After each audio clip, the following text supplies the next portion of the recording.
in what's going on there. Let's play this clip. I thank gentlelady from Washington, and I would, Mr. Chairman, like to submit for the record, in fact, it just came out, that under the title of Democracy Dies in Darkness, Social Security facing pressure from DOGE weighs big cuts to phone service. You question why we want to have Elon Musk in front of us. And here, the very group that he's leading is pressuring people to do away with the phone service.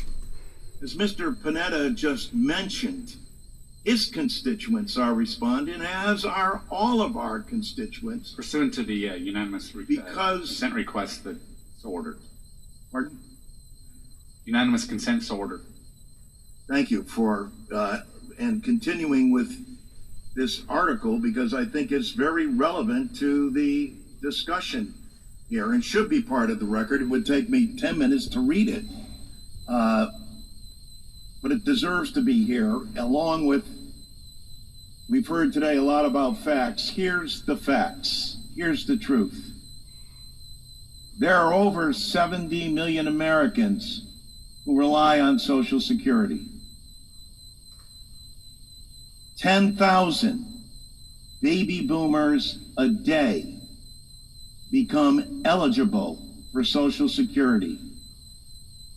There has been no adjustment to Social Security in over 50 years.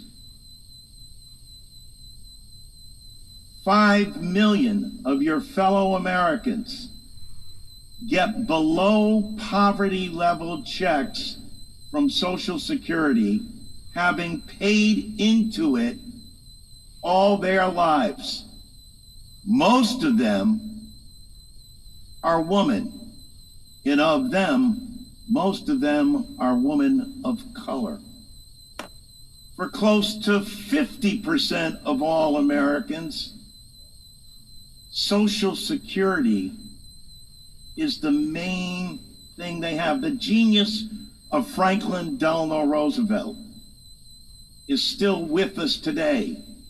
It is the safety net for capitalism that you guys should be joining with us to make sure that we preserve and extend and provide that opportunity where you have an environment where you can take risk, knowing that there's a safety net there for the very people who work hard and play by the rules every day to make that investment. I yield my remaining of my time to Mr. Neal. Thank you, Mr. Larson. So my friend, Mr. Bean, pointed out a couple of things that I think are really important. So let's take a look at the record. In 1981, President Reagan presided over a substantial tax cut. In 1982, President Reagan looked at the tax cut and said, no, no, no, it's too much, we have to revisit it, which he did. 1990, President Bush Sr., after having made a pledge at a Republican National Convention, based on what he thought were the facts at the time, came back and looked at the facts in 1990 and changed his mind. In 1993, Bill Clinton, he decided that there had to be cuts and revenue increases. In 1997, again, it took place. I would also point out that the Republican leader at the time, Bob Michael, a distinguished member of Congress and a really nice guy, by the way, he went along with it. What President Bush wanted to do, and then subsequently what came to be the balanced budgets, took place 4 times.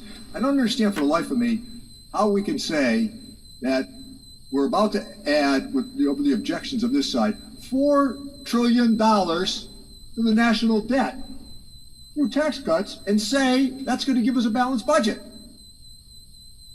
The logic escapes all of us.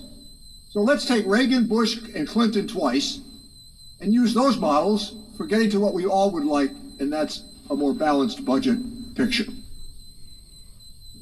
I recognize Mr. Aaron.